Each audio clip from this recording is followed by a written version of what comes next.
Assalamualaikum warahmatullahi wabarakatuh. Perkenalkan, nama saya Afrilia Sakarsari dari UPPCC Purwokerto.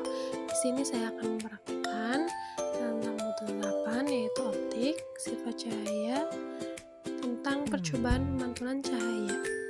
Apa itu optik? Optik adalah ilmu yang mempelajari sifat-sifat yang berkaitan dengan cahaya. Cahaya sendiri merupakan bagian dari gelombang elektromagnetik yang memungkinkan kita melihat benda dan keindahan alam. Tujuan percobaan yaitu 1.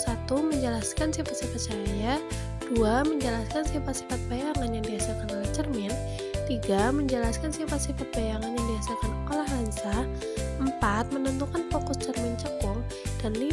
Menentukan fokus lensa cembung. Pertama, kita akan melakukan percobaan pemantulan cahaya pada cermin.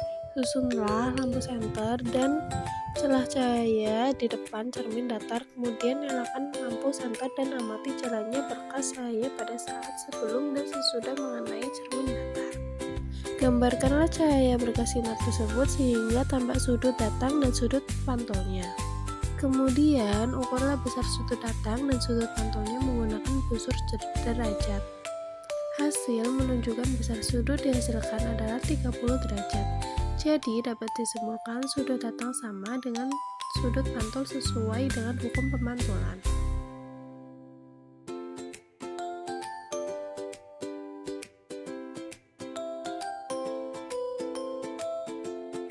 Selanjutnya, letakkan dan nyalakan sebuah lilin di depan cermin datar dan amati bayangannya.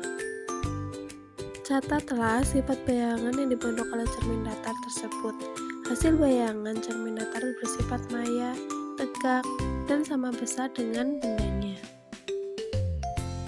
Selanjutnya, pemantulan cahaya pada cermin cembung. Susunlah alat seperti susunan alat berikut. Nyalakan lilin dan amati jalan berkas cahaya pada saat sebelum dan sesudah mengenai cermin cembung.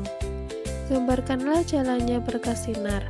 Catatlah sifat-sifat bayangan yang dibentuk oleh cermin cembung. Hasil menunjukkan cermin cembung memantulkan sinar cahaya menyebar atau divergen, dan bayangan yang dibentuk selalu bersifat maya, tegak, dan diperkecil. Selanjutnya, pemantulan cahaya pada cermin cekung. Susunlah alat seperti susunan alat berikut. Nyalakan lilin dan amati jalannya berkas cahaya sebelum dan sesudah mengenai cermin cekung. Gambarkanlah jalannya berkas sinar. Catatlah sifat-sifat bayangan yang dibentuk oleh cermin cekung tersebut. Aturlah jarak benda dan letak layar agar pada layar tersebut bayangan jelas dan tajam. Ukur jarak benda dan jarak bayangan. Hasil menunjukkan bayangan terbentuk nyata pada layar bayangan bersifat nyata dan terbalik. Kemudian geser benda menjauhi cermin cekung. Amati pada jarak tertentu. Bayangan benda akan menghilang. Ukur jarak benda dari cermin cekung dan ukur jarak bayangan yang dihasilkan. Pada jarak 15 cm, panjang bayangan benda adalah 5 cm. Pada jarak 20 cm, panjang bayangan benda adalah 4 cm. Dan pada jarak 25 cm, panjang bayangan benda adalah 3 cm. Hasil menunjukkan semakin jauh benda dari cermin cekung, maka akan semakin kecil bayangan yang dihasilkan. Dengan kata lain, jarak benda tersebut sama dengan jarak fokus cermin cekung. Ketika bayangan menghilang, berarti bayangan berada jauh dari titik fokus cermin cekung. Ini dia kesimpulannya.